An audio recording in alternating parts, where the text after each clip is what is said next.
Aquarelas, de Machado de Assis. E os fanqueiros literários. Não é isto uma sátira em prosa?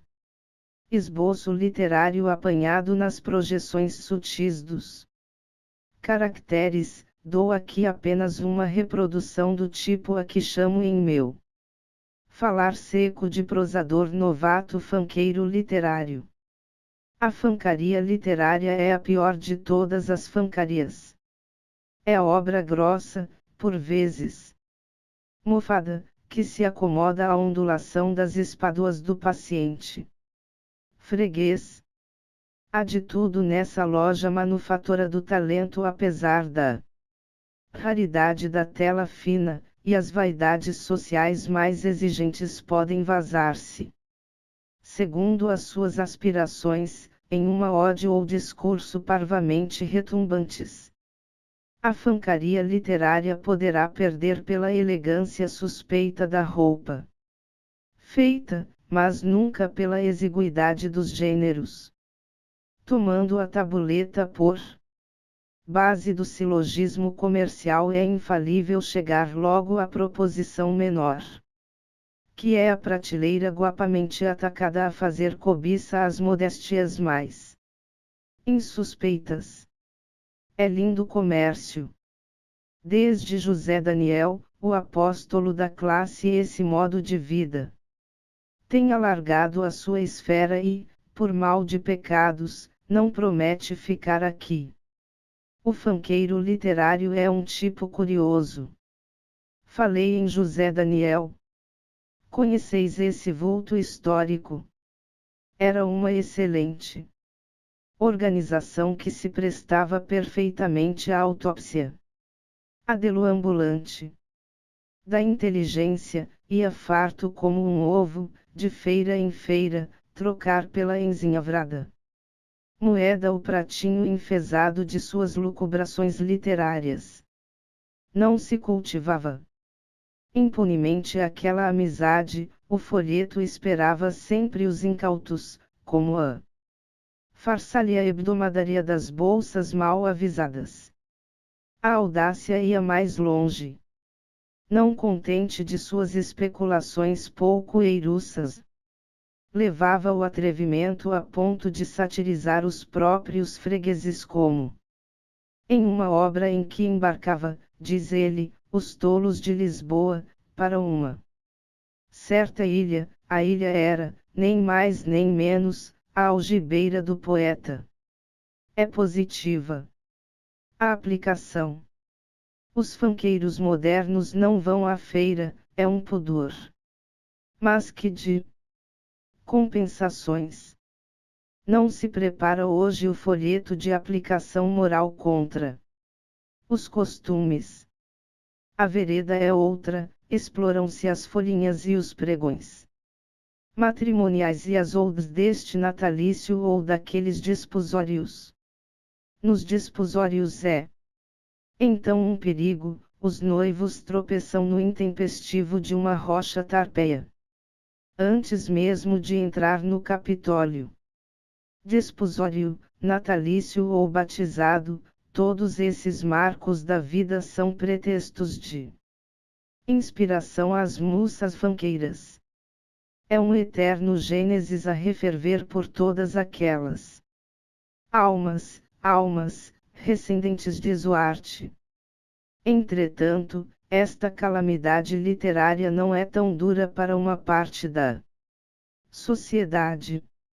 Há quem se julgue motivo de cuidados no pindo, assim como pretensões a semideus da antiguidade, é um soneto ou uma alocução recheadinha de divagações acerca do Gênesis de uma raça, sempre eriça os colarinhos a certas vaidades que por aí pululam sem tom nem som. Mas entretanto fatalidade. Por muito consistentes que sejam essas ilusões, caem sempre diante das consequências pecuniárias. O fanqueiro literário justifica plenamente o verso do poeta, não a arma do louvor, a arma do dinheiro. O Entusiasmo da ode médio a ele pelas possibilidades econômicas do elogiado. Os banqueiros são então os arquétipos da virtude sobre a terra, tese difícil de provar. Querendo imitar os espíritos sérios, lembrar-se ele de colecionar os seus dísporites, e ei-lo que vai de carrinho e almanaques na mão em busca de notabilidades sociais. Ninguém se nega a um homem que lhe sobe as escadas, convenientemente vestido, e discurso na ponta dos lábios.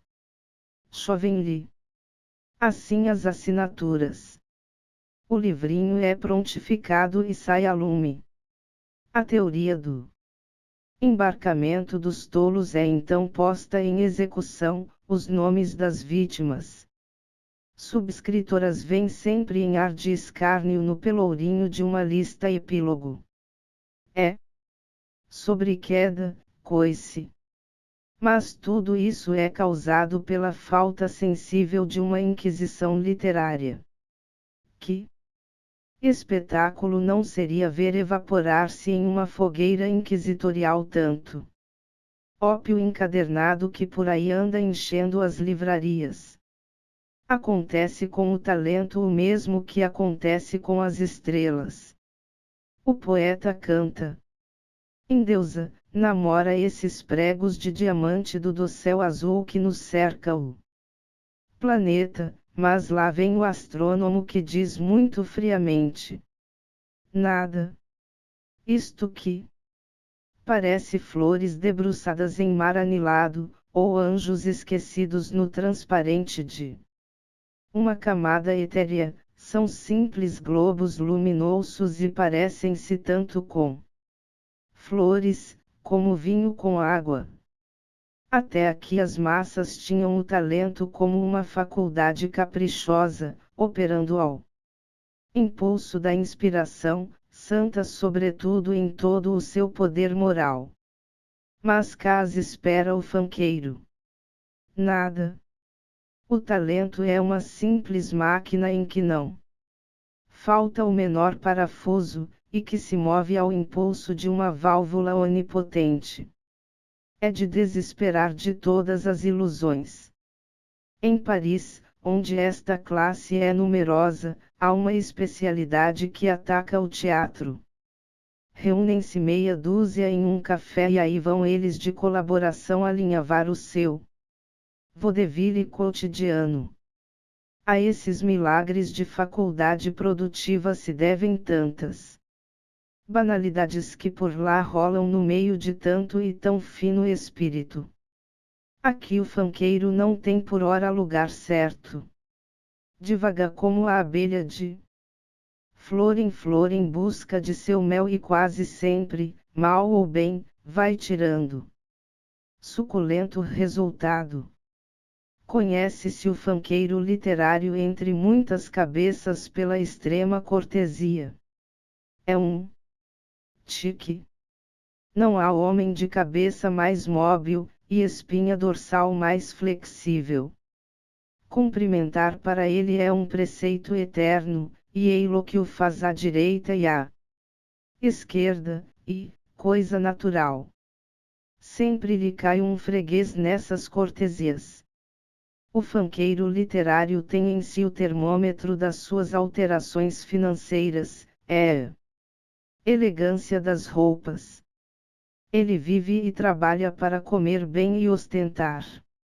Bolsa florescente, ei-lo dandy apavoneado mas sem vaidade, lá protesta o chapéu contra uma asserção que se lhe possa fazer nesse sentido. A Buffon escapou esse animal interessante, nem Cuvier lhe encontrou osso ou fibra perdidos em terra antediluviana. Por mim, que não faço mais que reproduzir em aquarelas as formas grotescas e sui generis do tipo, deixo ao leitor curioso essa enfadonha investigação. Uma última palavra. O fanqueiro literário é uma individualidade social e marca uma das aberrações dos Tempos modernos. Esse moer contínuo do espírito, que faz da inteligência uma fábrica de Manchester, repugna a natureza da própria intelectualidade. Fazer do talento uma máquina, e uma máquina de obra grossa, movida pelas probabilidades financeiras do resultado, é perder a dignidade do talento, e o pudor da consciência. Procurem os caracteres sérios abafar esse estado no estado que compromete sua posição e o seu futuro. Segunda. O parasita. E sabem de uma certa erva, que desdenha a terra para enroscar-se, identificar-se com as altas árvores. É a parasita. Ora, a sociedade, que tem mais de uma afinidade com as florestas, não podia deixar de ter em si uma porção, ainda que pequena, de parasitas. Pois tem, e tão perfeita, tão igual, que nem mesmo mudou de nome. É uma longa e curiosa família, a dos parasitas sociais, e fora difícil assinalar na estreita esfera das aquarelas uma relação sinótica das diferentes variedades do tipo. Antes, sobre a torre, agarro apenas na passagem as mais salientes e não vou mergulhar-me no fundo e em todos os recantos do oceano social. Há, como disse, diferentes espécies de parasitas. O mais vulgar e o mais conhecido é o da mesa, mas há-os também em literatura, em política e na igreja. É praga antiga, e raça cuja origem se prende à noite dos tempos, como diria qualquer historiador em Erbi da Índia. Essa avó das nações, como diz um escritor moderno, são poucas as noções a respeito, e não posso marcar aqui com precisão o desenvolvimento dessa casta curiosa no velho país. Em Roma, onde lemos como num livro, já Horácio comia as sopas de Mecenas, e banqueteava alegremente no triclinium. É verdade que lhe pagava em longa poesia, mas, nesse tempo, como ainda hoje, a poesia não era ouro em pó, e este é grande estrofe de todos os tempos. Mas, tréguas à história. Tenho aqui como alvo esboçar em traços ligeiros as formas mais proeminentes da individualidade. Entremos, pois, no estudo sem mais preâmbulo. Devo começar pelo parasita da mesa, o mais vulgar. Há talvez pouco a dizer, mas esse pouco mesmo revela altamente os traços arrojados desta fisionomia social.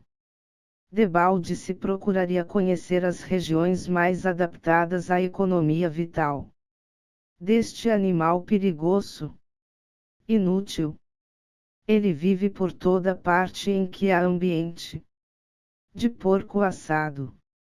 Também é aí onde ele desenvolve melhor todas as suas faculdades, onde se sente a sanhaise, como diria qualquer léblio encadernado em paletó de inverno.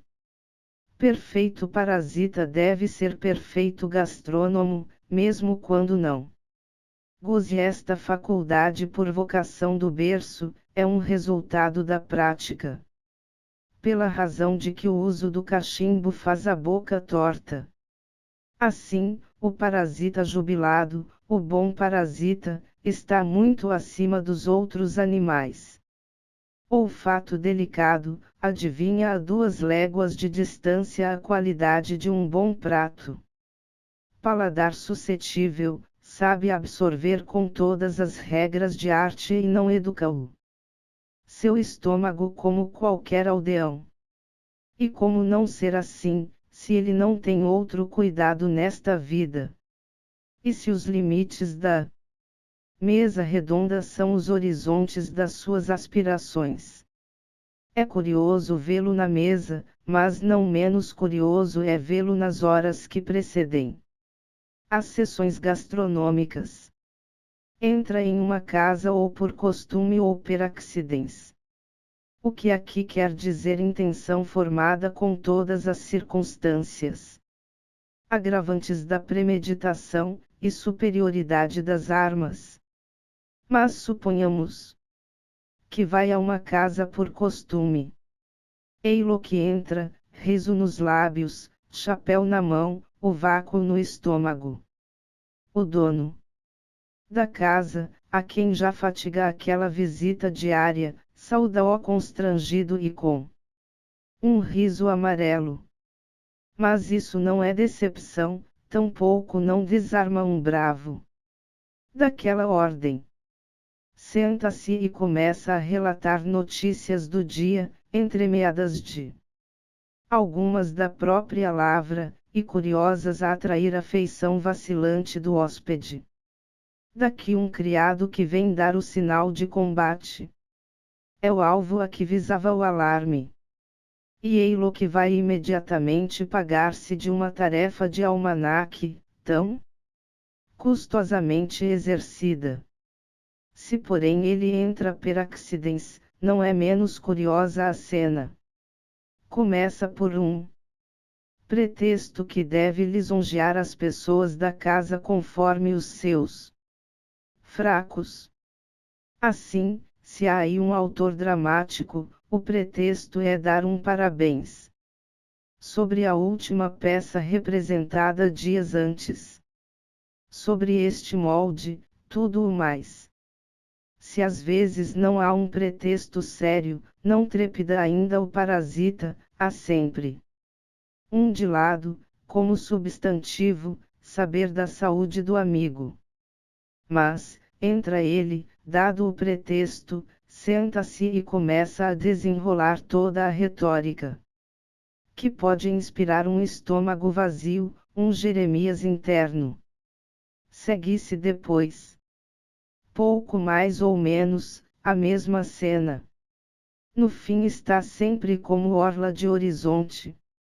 Uma mesa mais ou menos apetitosa, onde a reação se opera largamente. Há, porém, pequenas desgraças, acidentes inesperados na vida do parasita da mesa.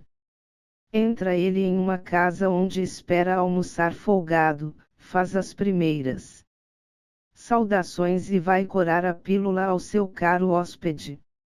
Um certo ranger de dentes, porém, começa a agitá-lo, um ranger particular que indica um estado mais calmo aos estômagos da casa. Então como vai? Sinto que chegasse agora, se mais cedo viesse, almoçava comigo. O parasita fica de cara à banda, mas não há remédio, é necessário sair com decência e não dar a entender o fim que o levou ali. Estas eventualidades, estas pequenas misérias, longe de serem decepções, são como o cheiro da pólvora inimiga para os soldados, um incentivo na ação. É uma índole miserável a desse corpo leviano em que só há animalidade e estômago, mas, entretanto, é necessário aceitar essas criaturas tais como são, para aceitarmos a sociedade tal como ela é. A sociedade não é um grupo de que uma parte devora a outra. Eterno antagonismo das condições humanas. O parasita da mesa uniformiza o exterior com a importância do hóspede. Um cargo elevado pede uma luva de pelica e uma botina de polimento.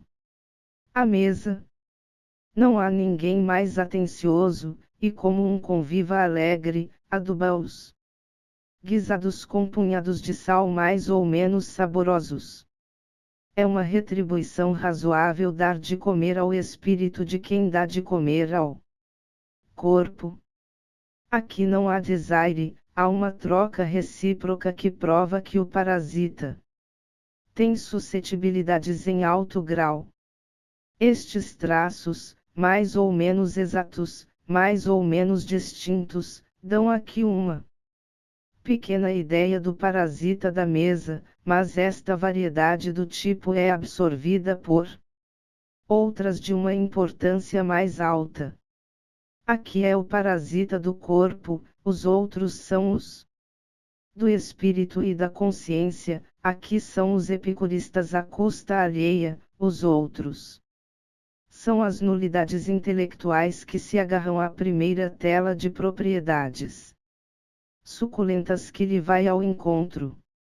São imperceptíveis talvez estes lineamentos e acusam a aceleração do pincel.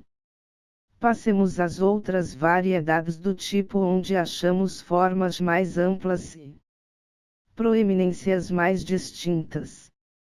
Segunda, o parasita. O parasita literário tem os mesmos traços psicológicos do outro parasita, mas não deixa de ter uma afinidade latente com o fanqueiro literário. A única diferença está nos fins, de que se afastam léguas, aquele é porventura mais casto e não tem mira no resultado pecuniário, que, parece, inspirou o fanqueiro. Justiça seja feita. A imprensa é a mesa do parasita literário, senta-se a ela com toda a sem cerimônia, come e distribui pratos com o sangue frio mais alemão deste mundo diante da paciência pública que vacila sobre os seus eixos. Um amigo meu define perfeitamente este curioso animal, chama-o Vieirinha da literatura.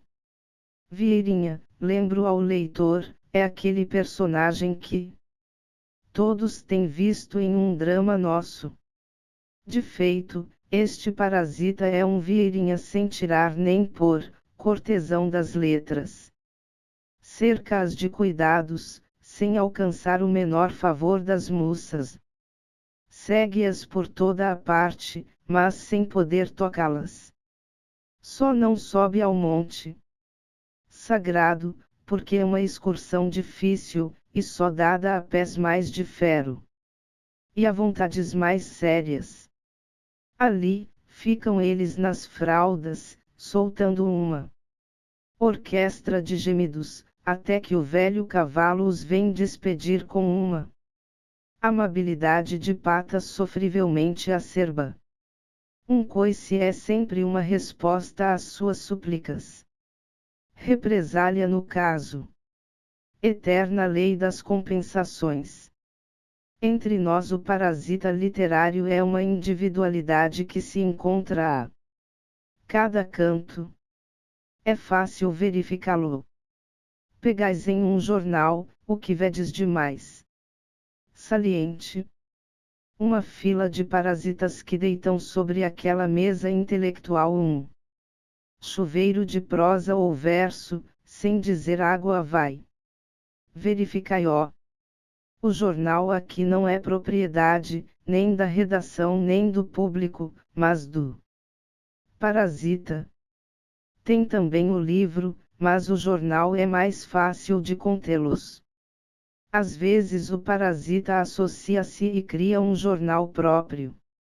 Aqui é que não há de escapar-lhe. Um jornal todo entregue ao parasita, isto é, um campo vasto todo entregue ao disparate. É o rei Sancho na sua ilha. Ele pode parodiar o dito histórico ele é tant se est moi. Porque as 4 ou 6 páginas, na verdade, são dele, todas dele. Ele pode gritar ali, ninguém lhe impedirá, ninguém, uma vez que não ofenda a moral pública. A polícia para. Onde começa o intelectual e o senso comum, não são crimes no código as ofensas.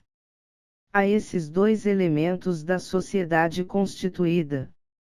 Ora, sustentado assim pelos poderes, o parasita literário invade, como o Uno moderno, a Roma da intelectualidade, com a decência moral nos lábios, mas sem a decência intelectual. Tem, pois, o jornal, próprio ou não próprio, onde pode sacudir-se a gosto, garantido pelas leis. Se desdenha o jornal, tem ainda o livro. O livro. Tem ainda o livro, sim. Meia dúzia de folhas de papel dobradas, encadernadas, e numeradas é um livro. Todos têm direito a esta operação simples, e o parasita, por conseguinte, abrir esse livro e compulsá-lo, é que é heróico e digno de pasmo. O que há por aí? Santo Deus! Se é um volume de versos, temos nada menos que uma coleção de pensamentos e de notas arranhadas laboriosamente em harpas selvagens como um tamoio. Se é prosa, temos um amontoado de frases descabeladas entre si. Segundo a opinião do autor, é muitas vezes um drama, um romance misterioso, de que o leitor não entende pitada. Se eu quisesse ferir individualidades, tocar em suscetibilidades, desenrolaria aqui um sudário dessas invasões na literatura, mas o meu fim é o indivíduo, e não um indivíduo. O parasita literário vai ainda aos teatros. Esta invenção de recitar nos teatros, tirada da antiguidade grega, que levanta um bardo em um festim, como nos mostra a Odisseia, abriu um precedente, e deu êxito ao abuso. A autoridade, que é ainda a polícia, não indaga do mérito da obra, e quer apenas saber se há alguma coisa que fira a moral.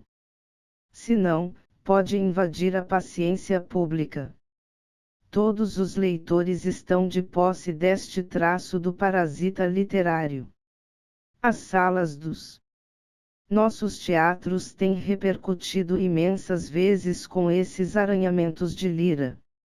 Basta bater palmas de um camarote e ter alguns exemplares para distribuição. A plateia deve receber aquele aguaceiro intelectual. O parasita está debaixo do código. Ora, o que admira no meio de tudo isto, é que, sendo o parasita literário o vampiro da paciência humana, e o primeiro inimigo nacional, acha leitores. Que digo? Adeptos, simpatias, aplausos. Há quem lhes faça crer que alguma coisa lhes rumina na cabeça, como a André Chenier. Eles, a quem já não faltava vontade de crer, aceitam, como princípio evidente, essa solução do impossível, que a parvoíce lhe dá de boa vontade. Que gente! Os tregos fisiológicos do parasita são especiais e característicos. Não podendo imitar os grandes homens pelo talento, copiam na postura e nas maneiras o que acham pelas gravuras e fotografias.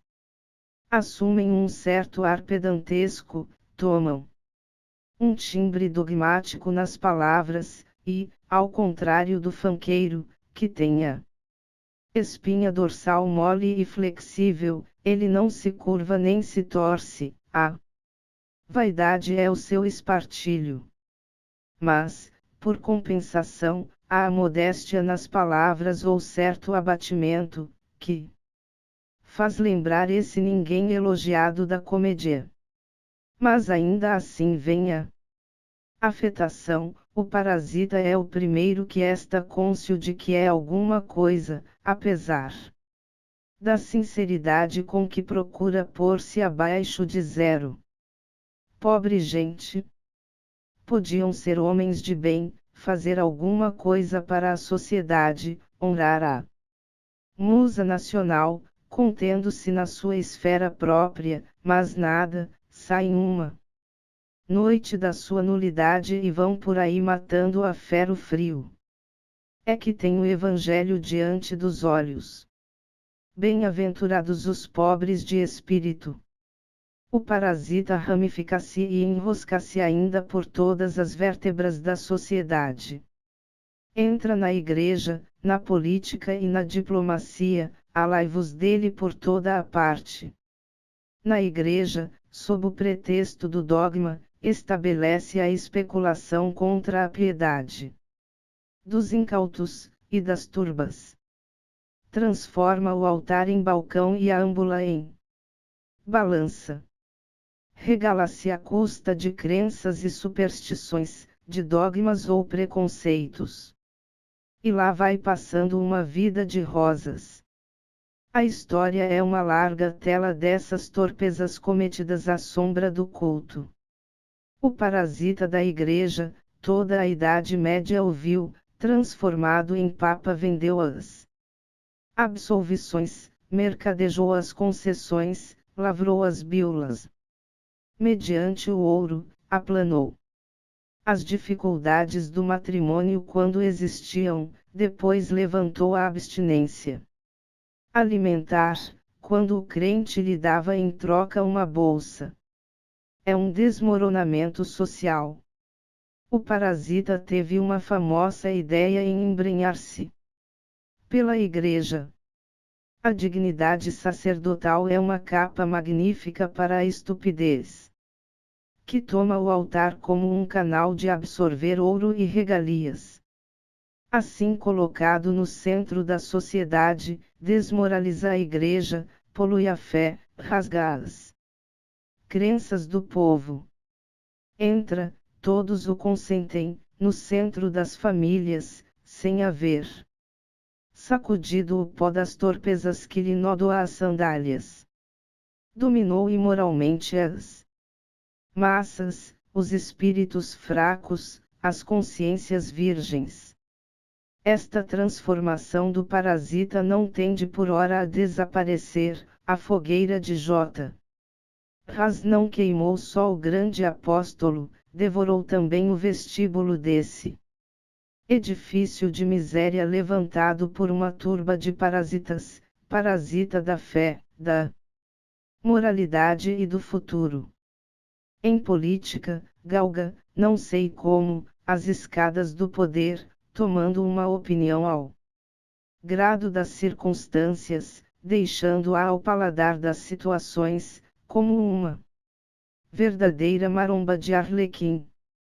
Entra no parlamento com a fronte levantada. Votado pela fraude, e escolhido pelo escândalo. Exíguo de luz intelectual, toma lá o seu assento e trata de palpar para apoiar as maiorias. Não pensa mal, quem a boa árvore se encosta.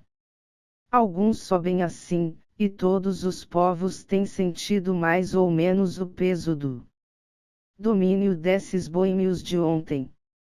Deixá-los subir às mesas supremas do festim público. Mas tenham cuidado na solidez das cadeiras em que se sentarem. Na diplomacia, é mais fácil o ingresso ao parasita. Encarta-se aí em qualquer legação ou embaixada, e vai saltitar em Paris ou em Viena. Lá, representam tristemente a pátria que os viu nascer, na massa coletiva da embaixada ou da legação.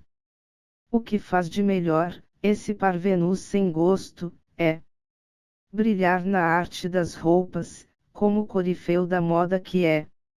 Já é muito. Podia, se não teme se fatigar, fazer uma enumeração mais longa das famílias de parasitas que irradiam destas espécies cardiais. Seria, entretanto, uma longa história que demandaria mais largo espaço, e não caberia nestas ligeiras aquarelas. O parasita é tão antigo, creio eu, como o mundo, ou pelo menos quase. Em economia política é um elemento para estacionar o enriquecimento social. Consumidor que não produz, e que faz exatamente a mesma figura que um zangão na República das Abelhas. Extinguir o parasita não é uma operação de dias, mas um trabalho de séculos. Os meios não os darei aqui.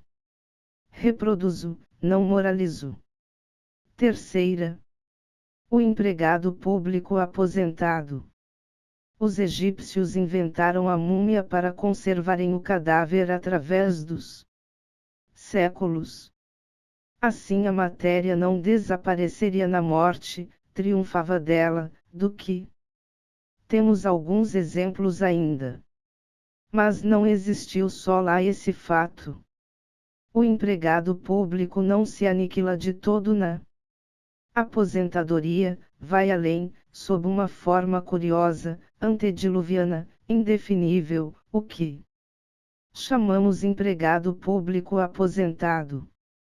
Espelho a rebouço, só reflete o passado, e por ele chora como uma criança. É elegia viva do que foi, salgueiro do carrancismo, carpideira dos velhos sistemas. Reforma, é uma palavra que não se diz diante do empregado público aposentado. Há lá nada mais revoltante do que reformar o que está feito.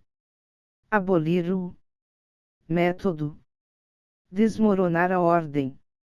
Atado assim ao poste do carrancismo, eterno lábaro do que é moderno, o empregado público aposentado é um dos mais curiosos tipos da sociedade.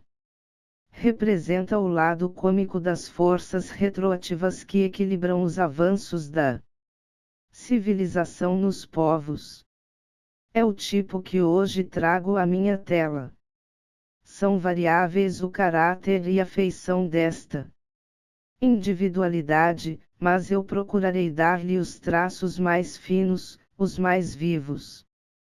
Conceber um aposentado sem caixa de rapé é conceber o sol sem luz, o oceano sem água. Uma pertence ao outro, como a alma pertence ao corpo, são inseparáveis. E tem razão. O que vale uma caixa de rapé, não o compreende qualquer profano. É o adubo oportuno de uma conversa árida e suada sobre qualquer reforma de governo. É o meio de conhecimento com um potentado de quem se espera alguma coisa. É a caixa de Pandora. É tudo, quase tudo. E não parece aquele utensílio tão mesquinho, em um outro qualquer, está circunscrito na estreita esfera do nariz, nas mãos do aposentado, transforma-se. Em vez de se transformar o depósito de um vício, torna-se o instrumento de certos fatos políticos que muitas vezes parecem nascer de causas mais altas. Este prestígio do empregado público aposentado não para só na caixa, estende-se por todos os acessórios daquele curioso indivíduo.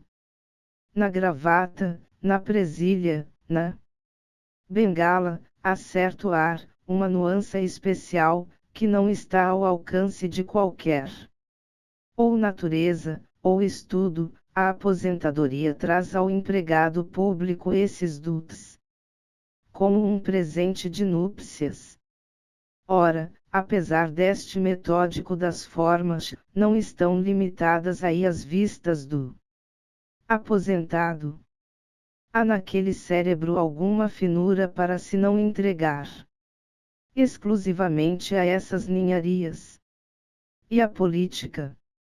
A política lá o espera o governo, lá o espera o teatro, as modas, os jornais, tudo o espera. Não é maledicente, mas gosta de cortar o seu pouco sobre as coisas do país. Não?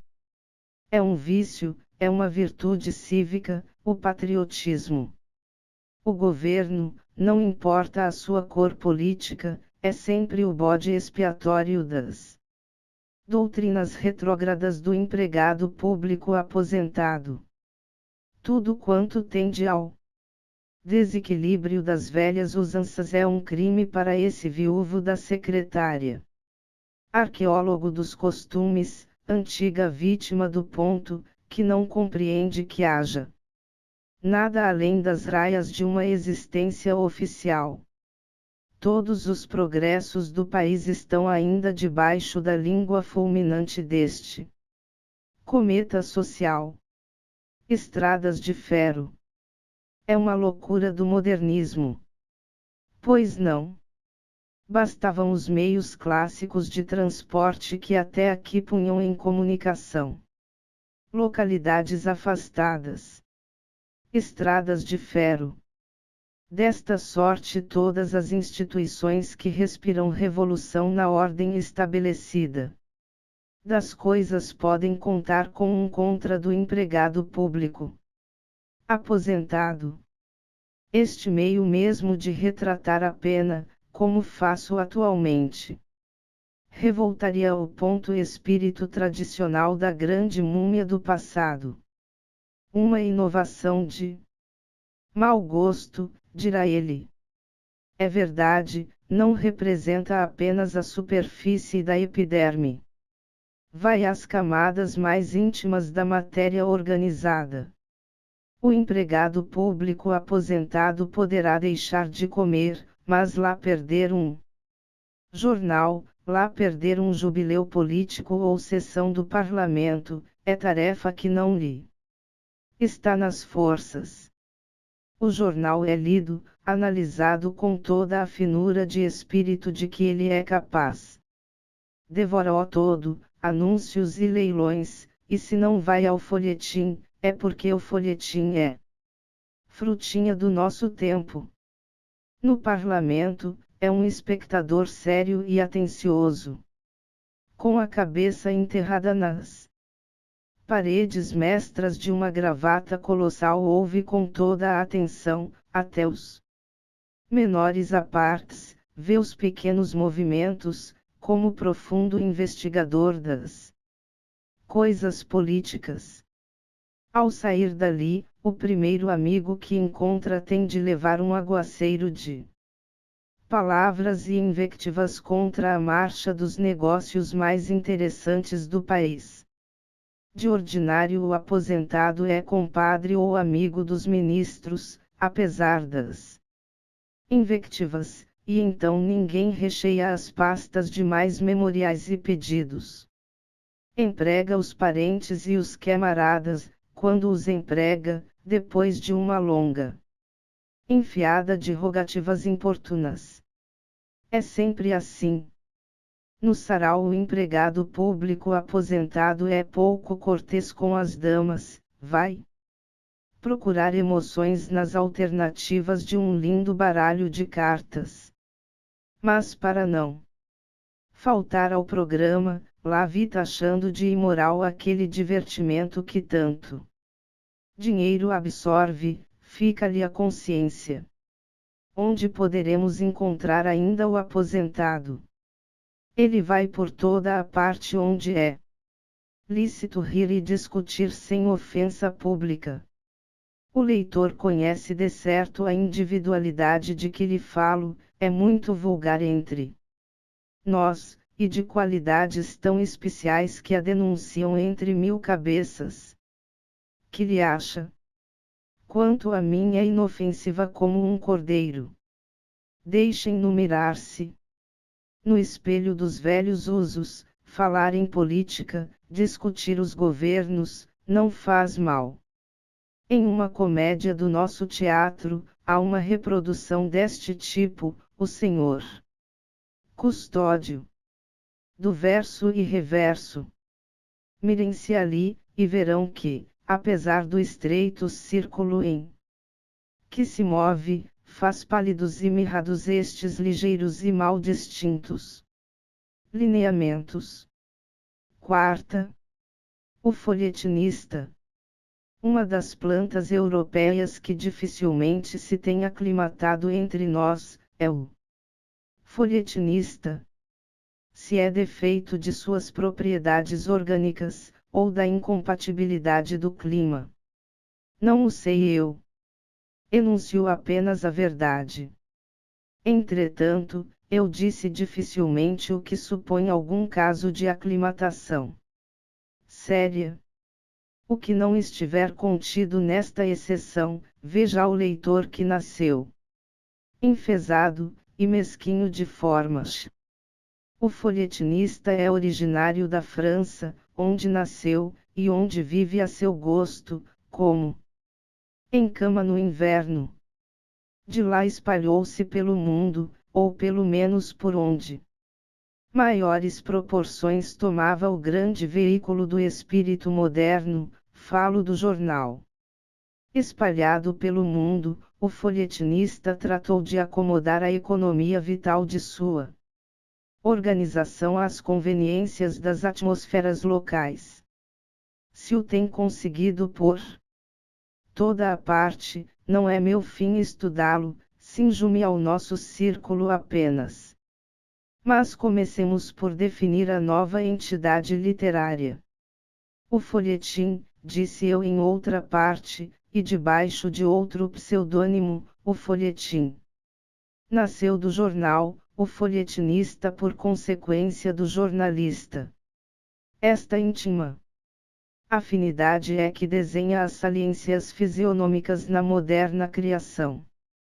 O folhetinista é a fusão admirável do útil e do fútil, o parto curioso e singular do sério, consorciado com o frívolo. Estes dois elementos, arredados como polos heterogêneos como água e fogo, casam-se perfeitamente na organização do novo animal. Efeito estranho é este, assim produzido pela afinidade assinalada entre o jornalista e o folhetinista. Daquele cai sobre este a luz séria e vigorosa, a reflexão calma, a observação profunda. Pelo que toca ao devaneio, à leviandade, está tudo encarnado no folhetinista mesmo, o capital próprio.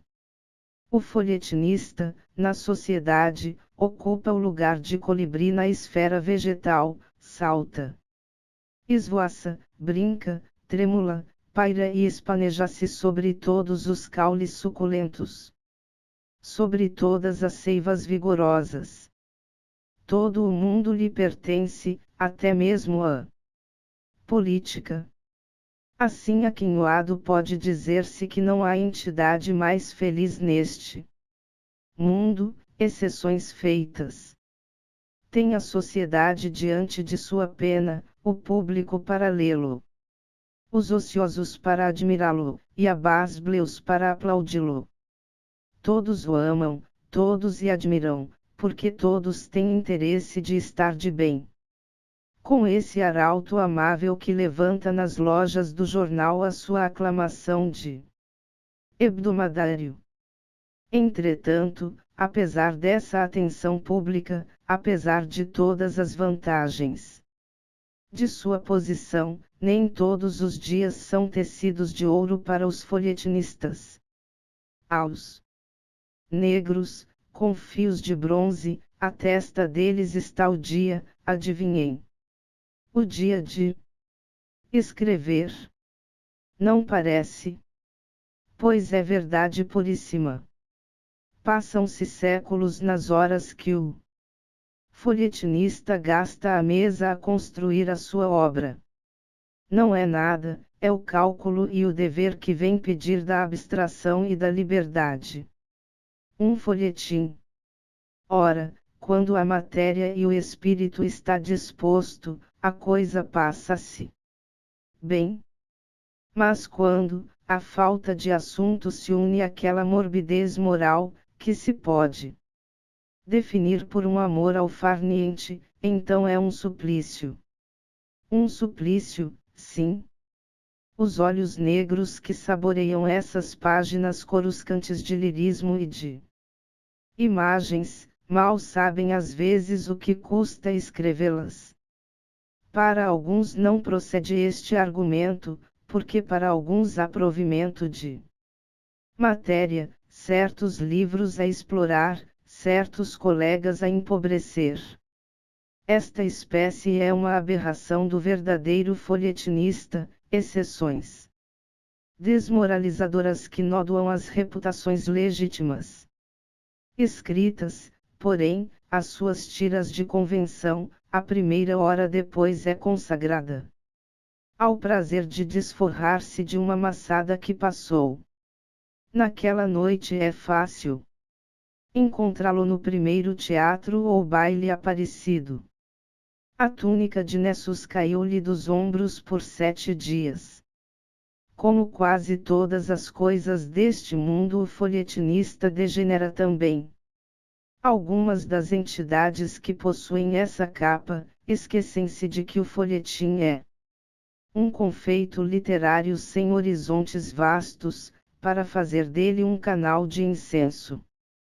As reputações firmadas, e invectivas às vocações em flor, e aspirações bem cabidas, constituindo assim cardeal diabo da cúria literária, é inútil dizer que o bom senso e a razão friamente o condenam e votam ao ostracismo moral, ausência de aplausos e de apoio. Não é este o único abuso que se dá. É costume de outros levantarem o folhetim como a chave de todos os corações, como a foice de todas as reputações indeléveis. E conseguem. Na apreciação do folhetinista pelo lado local temo talvez cair em desagrado. Negando a afirmativa. Confesso apenas exceções.